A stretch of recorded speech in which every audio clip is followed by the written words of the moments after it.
ভাওয়ালের মেজকুমার রামেন্দ্র নারায়ণ রায়, ইনি কি বিখ্যাত সেই ভাওয়ালের সন্ন্যাসী? মায়ের কাছে এনার কি দরকার? মামলার রায় জানতে এসছেন নাকি? তা কি করে হয়? মামলা হয় আদালতে, মা রায় দেবেন কেন?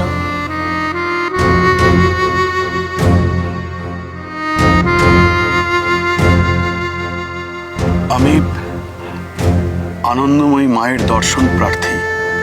দয়া করে আমাকে একটু ওনার কাছে নিয়ে চলুন। আমি ভাওয়াল থেকে এসেছি। মা তো মামলা মোকদ্দমা পছন্দ করেন না। আমরা আপনার বিলক্ষণ শুনি মেজকুমার। মেজকুমার? মেজকুমার নামটা এখন আমার কাছে পরিহাসের বিষয়। আমাকে আমাকে আপনারা সন্ন্যাসী বলুন, সর্বত্যাগী সন্ন্যাসী, সর্বহারার সন্ন্যাসী। সর্বত্যাগী সন্ন্যাসী কেন আনন্দময়ী মায়ের লগে দেখা করতে আইছেন যদি বলেন? সেটা না হয় আমি যার কাছে এসেছি তিনি আমাকে কৃপা করে দর্শন দিলে তার কাছেই বলবো। হ্যাঁ, কিন্তু মা জব করতেছেন, ভিতরের ঘরে আছেন। মায়ের লগে দেখা করতে হইলে আপনাকে অপেক্ষা করতে হইব।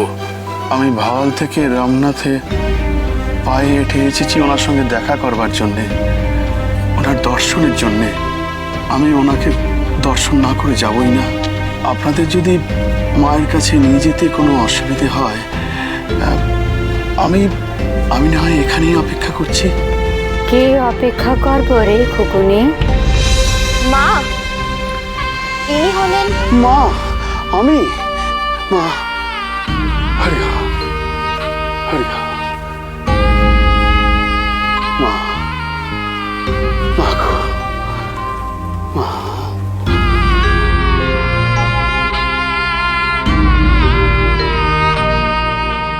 মা গো, মা, আমি ভাওয়ালের হতভাগ্য ভূমিপুত্র। মা, মা, আমি আমি গৃহবাসী থেকে সন্ন্যাসী হয়েছি। মা, আমি আমার আত্মীয় পরিজন, আমার স্ত্রীর দ্বারা আমি প্রতারিত, বিতাড়িত।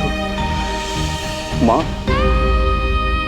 আমি সন্ন্যাসী হতে চাইনি, আমি ত্যাগী হতেও চাইনি, আমি ভোগী হতে চেয়েছিলাম। কিন্তু এই সন্ন্যাস জীবন আমায় ত্যাগই করেছে। মা, খুকুনি, ওনারে বইবার জন্য আসন দাও, জল দাও। শ্রী শ্রী আনন্দময়ী মা, সোম থেকে শনি সন্ধ্যে 6:30 আকাশ 8-এ।